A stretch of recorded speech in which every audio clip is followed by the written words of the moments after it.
James Horton. Topic for now and for this evening is going to be called Would You Marry You? People are always uh, interested in the marriage or who they would like to marry or what the person would look like and how the person would treat them or how they would treat this other person in the whole framework of marrying someone else. But the question today is, would you marry you? Right? Like, would you really marry yourself? Um, it's said that people are always looking for that somewhat perfect relationship, someone to be to them, but they're not being to themselves. Right? They say if you're not being all you can be to yourself, if you're not doing all you can do for yourself, then why are you trying to pawn yourself off on someone else? It says one must take some time to do some homework on self. And when you pass the test of self-acceptance and self-love for self, that perfect someone has walked right through the door.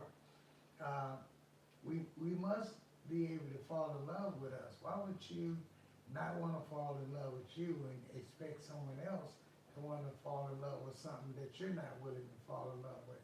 So we got to work on this thing, man. We got to be in love with ourselves, man. We got to be like nurturing ourselves, treating ourselves decent, making the package real healthy. So you'll be reputable, man. You'll be one of the main contenders, man, when it comes to getting out there in the world and it's come to being somewhere and meeting some special somebody at the right time in the right place, right? So, like, would you marry you? Would you marry you? Would you marry also your issues that you bring to a relationship? Would you marry those? Because that's part of the package. You know, would you want to bring those issues to the relationship when it's that time, when you say you're ready? Would you, uh, your faultiness, your anger, your insecurities, would you marry that? Because it can really, really get on someone's nerve. And it can cause someone, if you do connect to them, to want to escape. They want to climb out the window when you sleep. They don't want to set no alarms off or nothing like that, but they definitely wouldn't want to stay in an unhealthy space. No one wants to be in an unhealthy space, and we shouldn't expect people to want to be in an unhealthy space. Even, you know, ourselves, we wouldn't want to be in an unhealthy space ourselves, and something just real terrible or something, or be with someone that, at nighttime when you sleep, pull knives out on you and rubber around your neck and debate on if they're going to stab you or not. We don't want to be into that. But so you ask yourself, would you marry you? Because I've noticed that many of us, right, before and even after the man in the mirror, which is talking about the woman in the mirror too, the reflection of us in the mirror, before Michael Jackson put that out, it's like, would you marry you? I mean, like, people are like, man, it's hard, man, it's so easy. Excuse me, I put my glasses on, look a little professional. It's so easy to look at somebody else's picture, man. We always focusing outside the picture.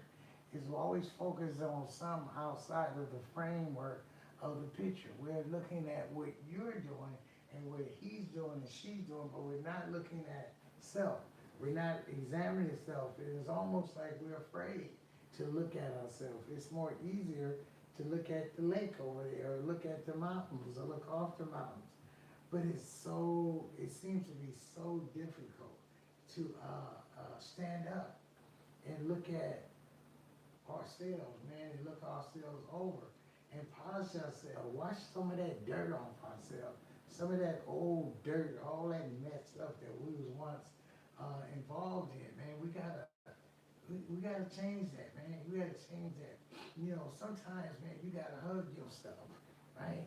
And sometimes you just gotta love on yourself, right? And sometimes you gotta cheer for yourself, even when no one else is cheering for you. I know what that's like, right? I know what that's like. I mean, and I'm sure a lot of it may have you know, those that I expect to cheer for me. A lot of it may have to do with guilt. You know, it's a trip when you fall down, right? Or you once thought you were so loved by your loved one, and you fall, you know, and those people and those loved ones or those associates don't realize that it's a test going on, that you got picked to fall down. It's a test on how real are you gonna be when your friends fall, right? How true to the game are you gonna stay when someone you claim to love falls down, right? The question is gonna be, the test is gonna be, are you gonna pick them up? Are you gonna spit on them? Are you gonna step on them when they're down, right? But then, like, a lot of people will fail the test. You'll be down, and they'll assume that they have the mind of God.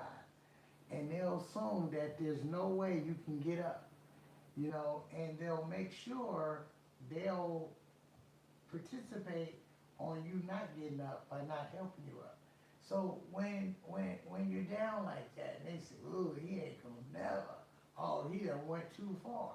But what's too far? And the question is, what's too far for God?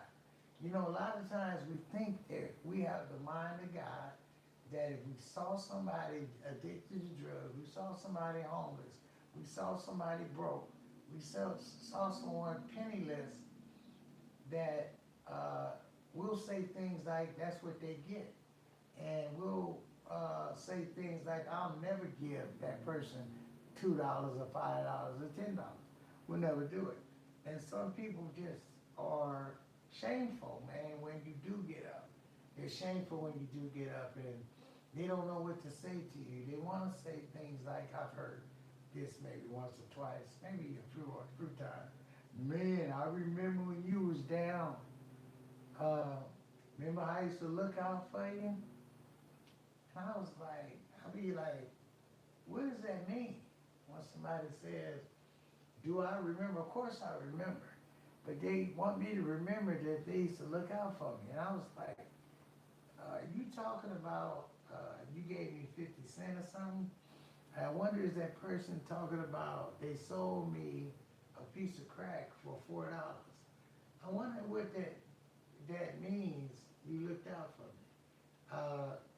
You took me somewhere and bought me something to eat? No. You let me sleep in your garage so I wouldn't have to sleep outside? No.